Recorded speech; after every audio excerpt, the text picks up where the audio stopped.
This happened well over 10 years ago, so I'll try my best to describe the events accurately.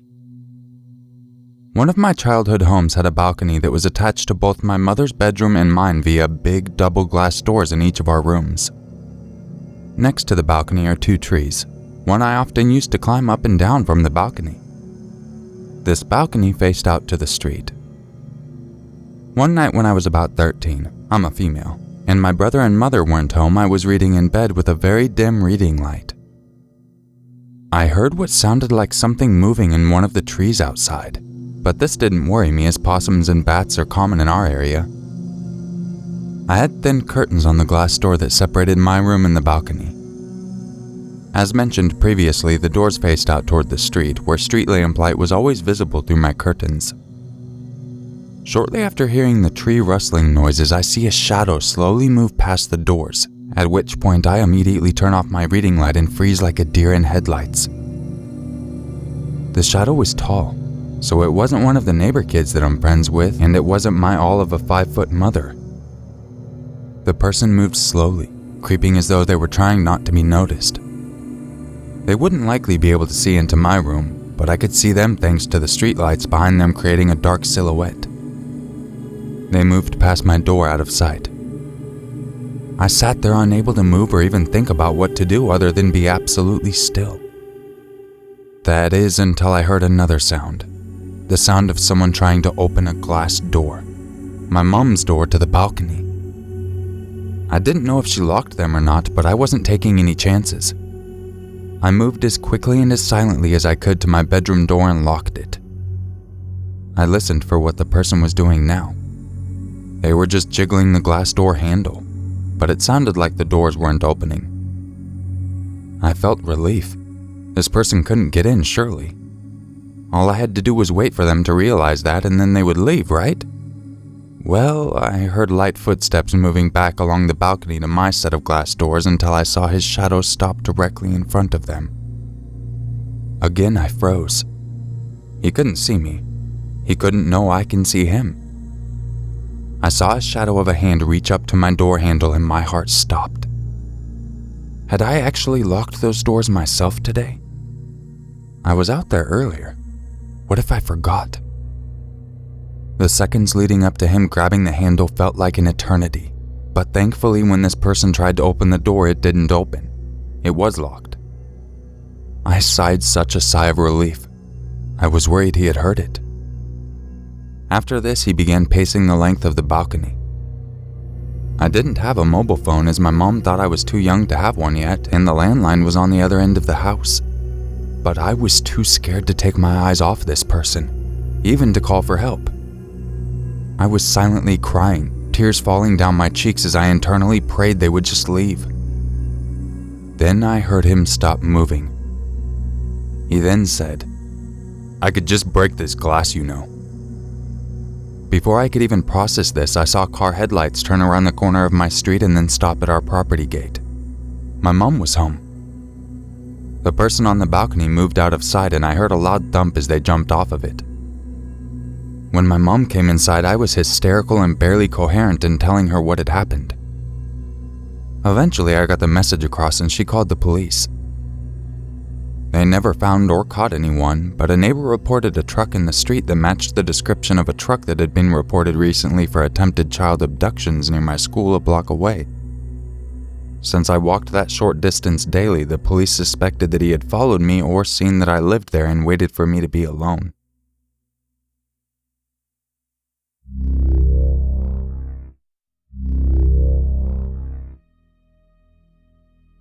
This is the door to my new apartment. I just moved in a few months ago. It's my first time living alone. Previously, I just rented a room in a shared house. I love my place because it's connected to a decent shopping mall, and up until this incident, I felt quite safe because the residents need to use their card in order to enter the apartment building, and there was always a security guy. It was a normal day. I came back home at 7 p.m. after work, and I was supposed to meet a girl at the mall downstairs at 8 p.m. I was sitting at my dining table directly facing the door while writing some stuff on paper. Then I heard a familiar sound. It was the sound of my door. I saw the handle slowly turning downwards. Creepy shit. Someone was trying to get in. I froze for a moment, trying to remember if I had locked it, which I did. At the same time, the hairs on my arms stood up and my heartbeat increased 100 times. Once the person on the other side of the door realized it was locked, they walked away. I assume it was to try their luck on another apartment. When I had to go out at 8 p.m., I slowly opened my door and peeked outside. No one was there. Soon after that incident, I experienced the same thing again a few weeks after that, but it wasn't as creepy as the first time. I told the security guy and he didn't care, sadly. I figured my home was too quiet, so I got myself a TV and subscribed to Netflix. I never experienced that same incident again, as I always made sure my home had the sound of activity most of the time.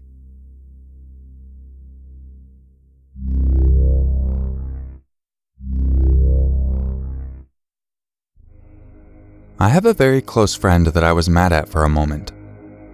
We talked on the phone at midnight and it did not go well. I hastily said goodnight, hung up the phone, and didn't answer any more calls and went to bed. I live alone in a big house. 3 hours later, I realized I wasn't asleep, so I figured I might as well get up and do something useful, but low-key. I curled up on the sofa with a nice cup of tea, had dim lights, and the TV was low. I decided to study up on the manual for my new carpet cleaner. I was getting peaceful and sleepy. The next room is the kitchen where the keypad for the security system is. It was set, I was locked up tight, and I didn't think any more about the argument. I became dimly aware that there was an odd beeping in the kitchen.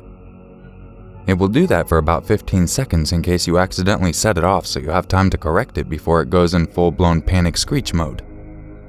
I thought, that's funny. I didn't open the door, and the cat didn't do it. Wait a minute. If I didn't open a door, that means someone else did. I couldn't believe this was happening. And then I did the last thing on earth I thought I would do, straight out of the movies. I ran into the kitchen and saw a shadowy figure in a hat and a coat disarming the alarm. I scream all out bloody murder. My hand lunged for the knife on the drawer. The shadowy figure looked at me and I screamed again. I'll bet they heard me across the street. I ripped open the drawer and my hand was frantically searching for a handle. I wrapped my hand around it and began to pull it out. My God, am I about to stab someone with a turkey knife? I was, too. That's a shame. I was disappointed in myself. I always thought that I would turn into Martin Riggs if such an occasion ever arose. The next thing I knew, the shadowy figure was beside me, taking away my knife and holding me in a bear hug.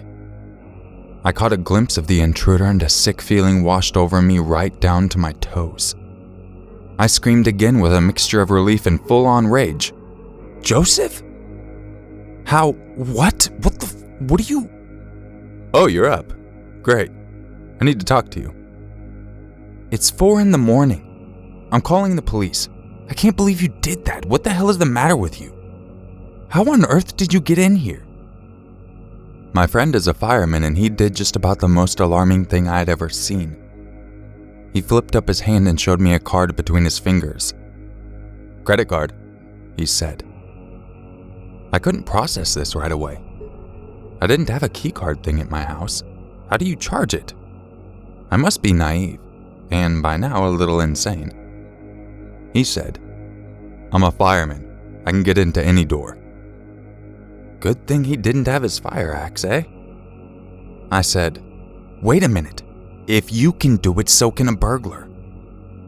I was so damn mad that I was wagging my finger like a maniac, and there was a good chance it might fall right off my bloody hand. His hair was blowing back from his face from the vicious tirade being expelled from my face. Do you realize what would have happened if you would have awakened me? I sleep with a heavy flashlight, a cell phone, and a hammer under my pillow next to me. I am a whole goddamn game of Clue in there. Captain Savvy would have just beat you to death with a hammer, asked questions later, used the flashlight to see who I had just killed, and then the cell phone to call the police. Yes, hello police. Could you come? I've just beaten my idiot friend to death with a hammer and the flashlight is lodged up his... I didn't call the police, and we didn't do much talking because my voice was gone. We're still friends. I replaced the door and the lock, gave him a lecture that involved using his full name, various threats, 4 bars of "Oh Canada," and talking to him like an angry mother. But damn, that was creepy.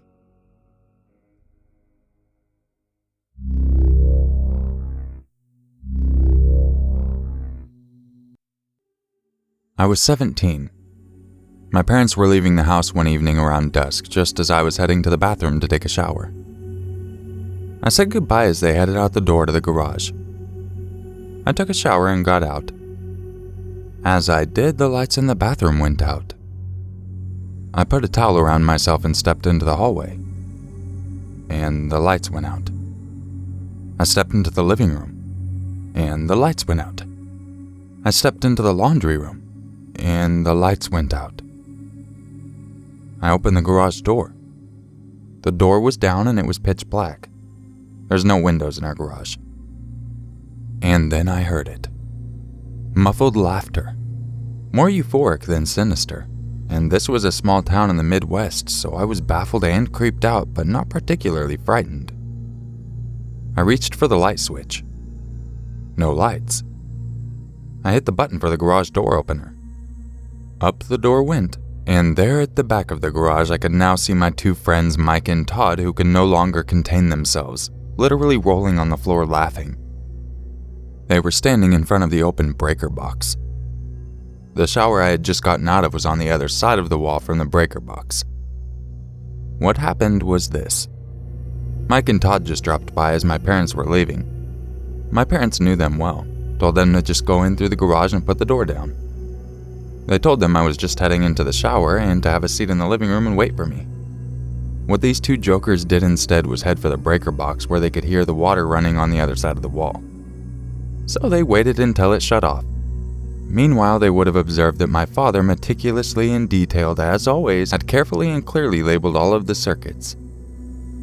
This, combined with the fact that they had been in my house many times, meant they could reasonably and quite accurately, it turns out, guess my path through the house. It just never occurred to them to turn off the circuit for the garage door opener.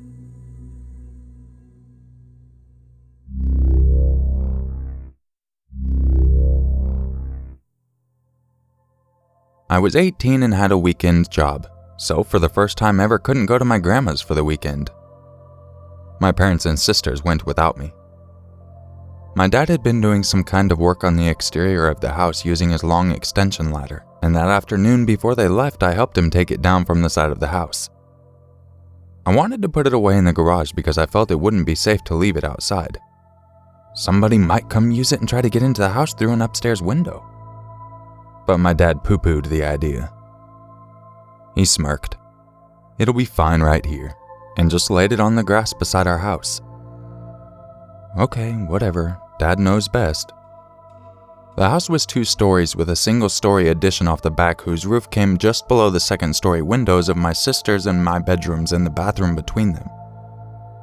So late that same evening, I was laying in bed reading, just in my underwear facing towards my window a few feet away.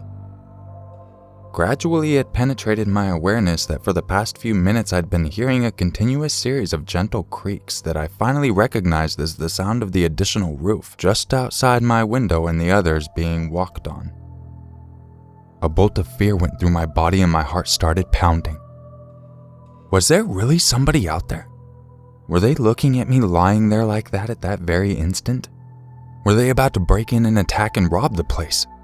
I'm in my underwear, for cripe's sake. What to do?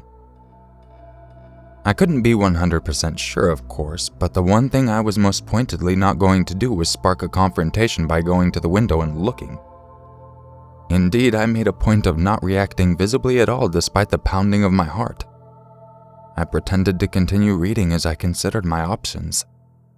The best seemed to be to call the police, but this was way pre-cell phone era and the nearest landline was in my parents' bedroom. That room was also on the opposite side of the house, though, away from the roof and its walker. So that was my play. As casually and naturally as I could, I set my book down, rolled off the bed, and walked to my parents' room where I dialed the police, as quietly as possible, which wasn't very quietly because it was still rotary dialed days at our house, and those things being mechanical, they made a certain amount of noise. I explained the situation and they said they'd send somebody. I hunkered down by the phone in terror to await developments. A few minutes later, I nearly had a coronary as someone banged loudly on the bathroom window from the outside. Then I heard a voice say, "Sir, this is the police, there's no one out here." I was vastly relieved and able to relax a bit, but then it occurred to me, how had the officer gotten up onto the back roof? I asked him and he told me, there was a ladder leaning up against the edge of the roof. Namely the one my dad had left lying in the grass that afternoon. So someone really came along in our back/side yard, mind you without making enough sound for me to hear, which I would have sworn was impossible, and really had been out there walking around on that roof outside my bedroom window, and then had somehow made their escape equally totally silent. The officer helped me take the ladder down and put it away in the garage. I had quite an I told you so story from my dad when he got back a day or two later.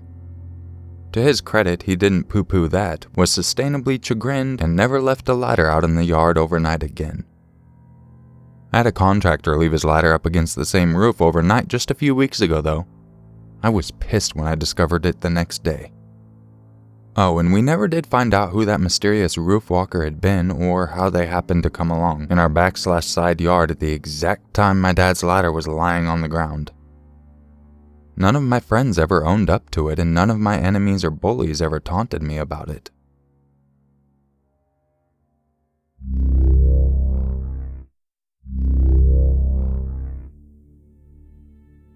After separating from my husband, I rented a little house in the country for my 3-year-old son and myself. So not home alone, but kind of. It was the perfect little place for my budget, but it was also very secluded. There were no neighbors for miles. The main road connecting the 2 small towns passed in front of my house. Though the road saw very little traffic, I was concerned my son would get out and be hit by a car.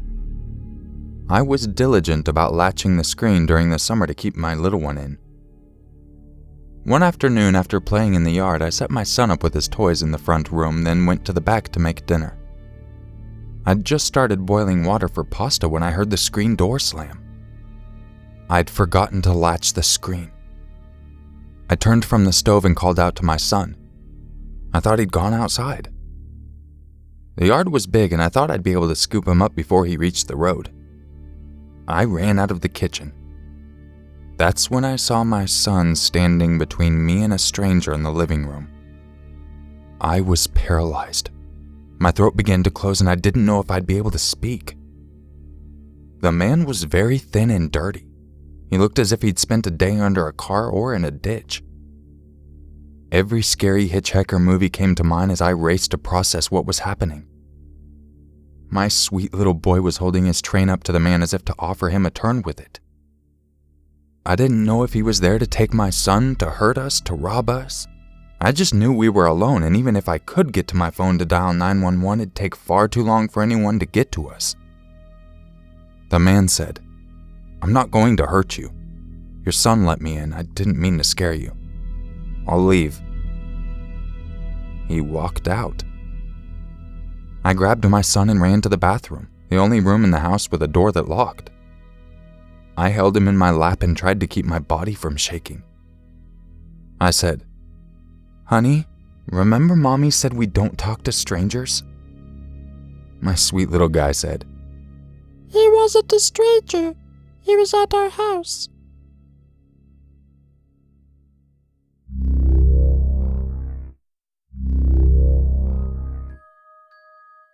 If you enjoyed this video, don't forget to leave a like and hit the notification button. And if you would like to help the channel and get yourself some exclusive content, I would recommend becoming a patron or a channel member. You can find a link in the description that links to Patron, and to join as a member, you just click the join button next to the subscribe button. Get yourself some cool perks. I hope you're all having a great day, and I really do appreciate you watching this video. And I will catch you in the next one. And just remember, It's always scarier if it's true. Bad bye.